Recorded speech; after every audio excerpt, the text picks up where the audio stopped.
कल्पना कीजिए, जब काली घटाएं छा जाती हैं, बारिश की ठंडी बूंदें धरती को चूमती हैं, वातावरण में हरियाली की निखरी सी खुशबू तैरने लगती हैं और मंदिरों की घाटियां दूर तक गूंजती हैं। इसी अलौकिक ऋतु में छुपा है एक अद्भुत रहस्य, सावन में शिव पूजा का, जिसका पौराणिक इतिहास आपको रोमांचित कर देगा। क्या आपने कभी इस बारे में गहराई से सोचा है?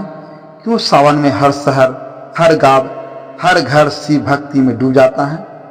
आज आप जानेंगे वह कथा जो हर शिव भक्त को अपने दिव्य स्पर्श से आंदोलित करती है।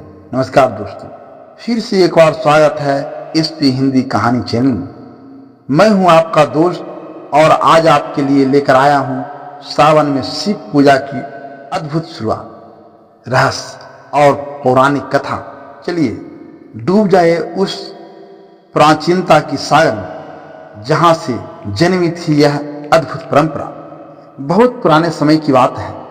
देवता और दानव दोनों मिलकर अमृत की खोज में समुद्र मंथन कर रहे थे। जैसे जैसे मंथन आगे बढ़ा, अमृत से पहले एक भयानक जहर हलाहल समुद्र से बाहर निकला।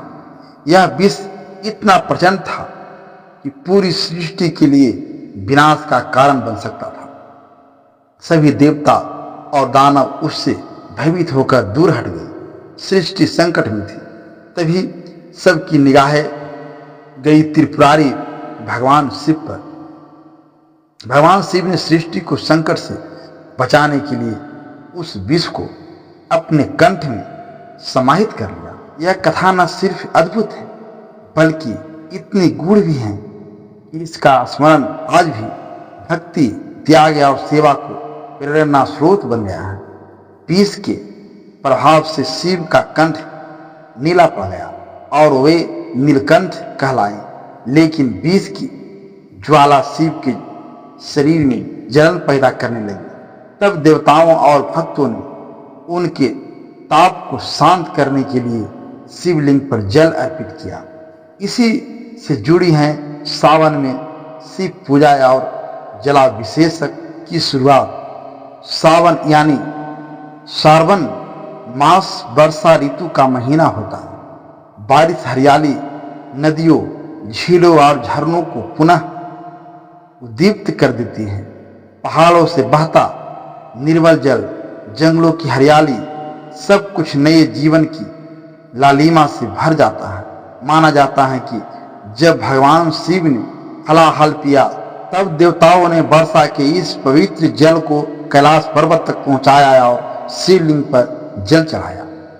तभी से सावन में शिव कृपा प्राप्त करने के लिए जलाभिषेक की परिपाटी बनी। सावन में शिवलिंग पर जल अर्पित करने की रस्म केवल धार्मिक नहीं बल्कि इसमें गहरा वैज्ञानिक रहस्य भी छुपा है। बेल पत्र में शीतलता होती है और जल से वातावरण स्वस्थ और ठंडा रहता है। संयोजन से वातावरण शुद्ध होता है, जिससे भगवान शिव के तप को शांत रखा जाता है। भारत के गांव गांव, शहर शहर में आप देखेंगे कि सावन लगते ही मंदिरों में शिवालय भक्तों से भर जाते हैं। शिव भक्त कांवड़ यात्रा पर निकल पड़ते हैं। सैकड़ों हजारों किलोमीटर की पैदल यात्रा गंगा या अन्य पवित्र नदियों से जल भरकर उसे कसकर शिवलिंग तक पहुंचाते हैं।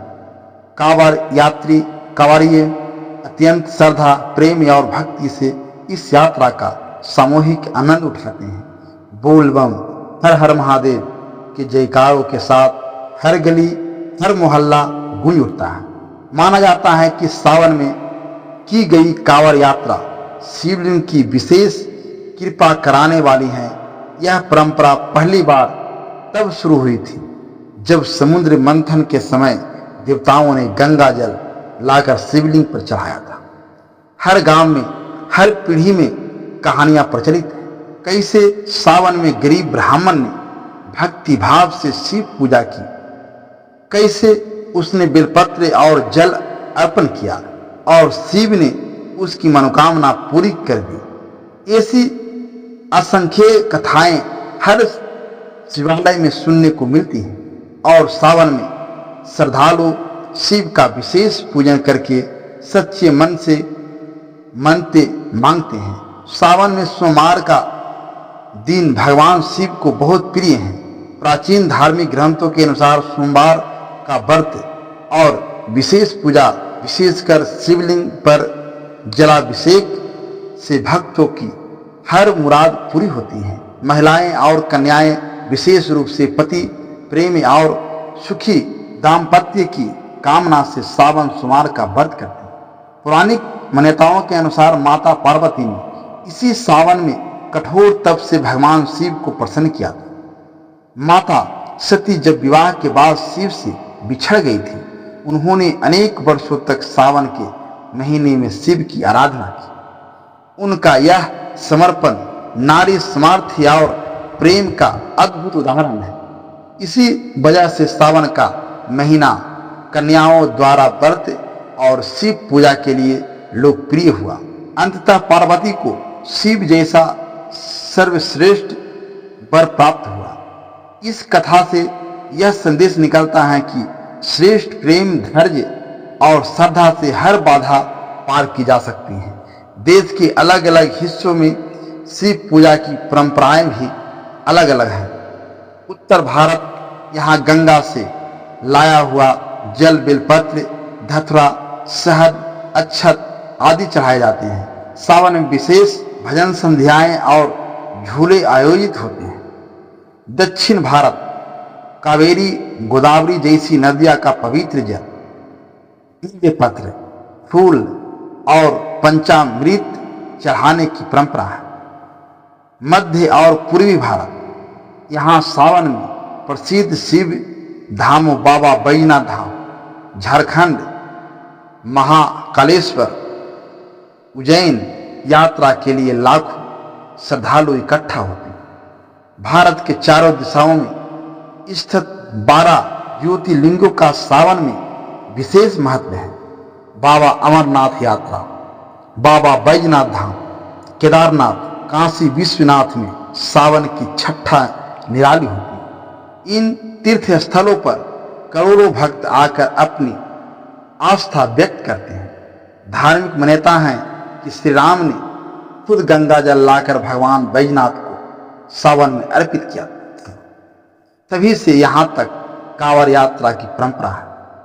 उधर बाबा अमरनाथ यात्रा में हिमलिंग के दर्शन सावन में ही संभव होते हैं। वैज्ञानिक रहस्य और सांस्कृतिक समन्वय, सावन में पूजा, जलाभिषेक और बेलपत्र चढ़ाने के वैज्ञानिक पहलू भी जग जाहिर है। जल चढ़ाना, जल शिव के विष के ताप को दूर करता है। यह संकेत है कि जल से जीवन, ठंडक और शुद्धता जुड़ी है।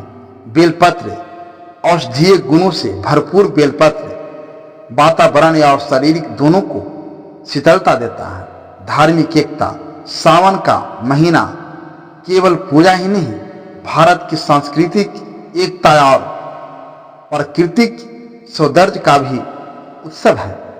इस मास में लड़कियां और महिलाएं शिव गौरी व्रत, 16 सोमवार, मंगला गौरी व्रत आदि करती हैं। वह अपने जीवन में सौभाग्य, सुख, समृद्धि और अच्छे वर की कामना करती हैं।